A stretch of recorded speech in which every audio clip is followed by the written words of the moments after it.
I'm Peter Carr. We're going to look at how to construct the dropped gothic arch. We're going to be laying the voussoirs, marking in the creeping joint and cutting the bricks, and laying the bird's mouth key for the gothic. This is the second part of constructing a basic gothic brick arch.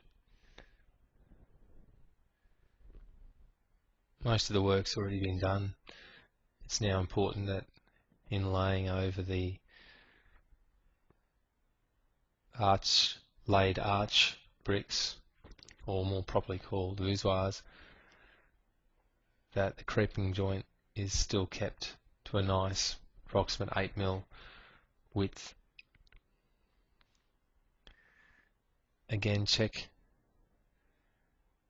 the bricks that have been cut dry before laying them to avoid laying them twice.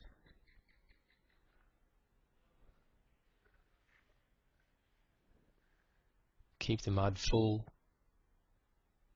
but don't put so much mortar down that you have to bash the brick to get it down.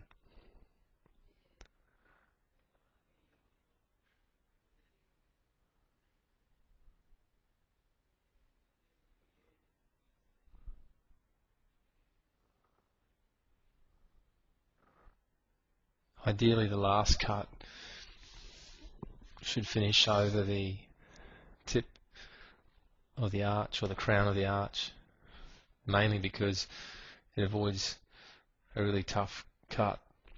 But on this particular arch, I'm left with a difficult cut.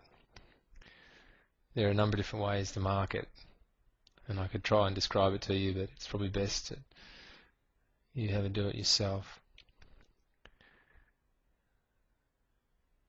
On this occasion, I've just used the width of my rule as being approximately the width of the timber that's holding the brick up while marking it.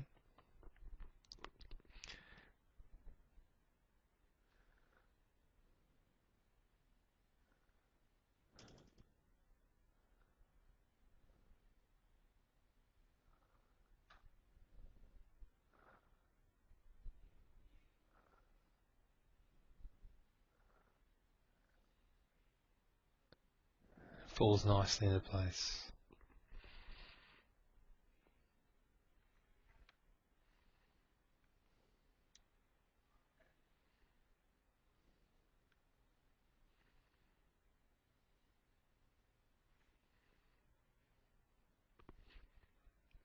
Now the plan should be checked for the type of finish on the brickwork, whether it's round jointed or roller raked.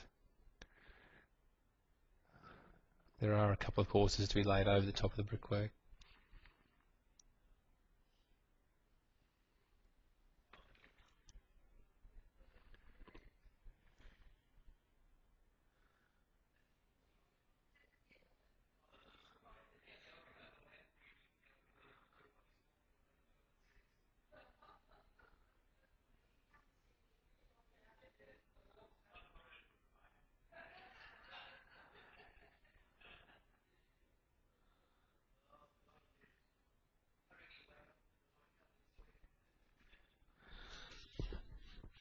When the profiles are removed, it's important that you fill up the perp joints that were emptied to hold the clamps.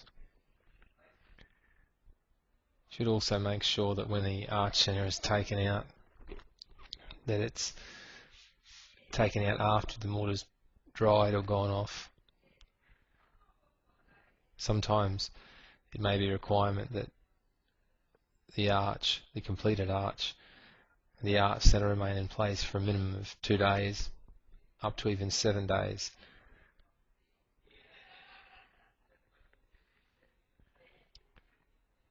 Sometimes the arch centres will be dropped a couple of millimetres immediately after the brickwork has been laid over the top to allow good compression of the voussoirs over the arch.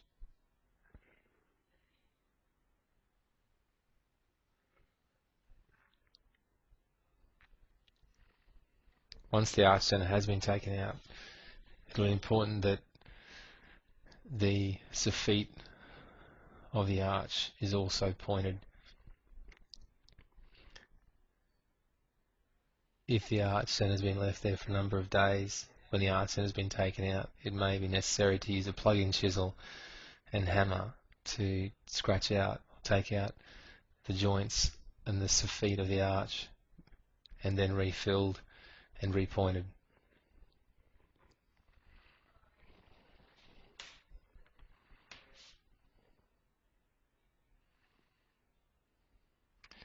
Be tidy in your pointing. Use the full length of the joiner where possible.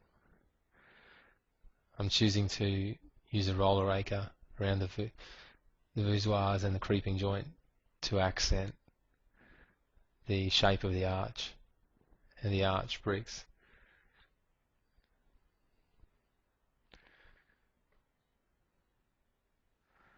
Be watchful not to damage or move the small pieces that have been laid in around the arch.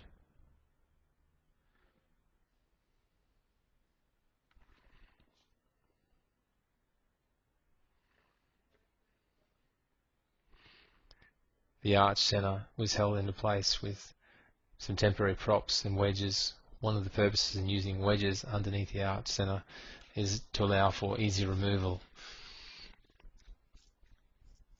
Larger arches may be held up, or arch centres held in place by acro props, adjustable acro props, again allowing for easy removal.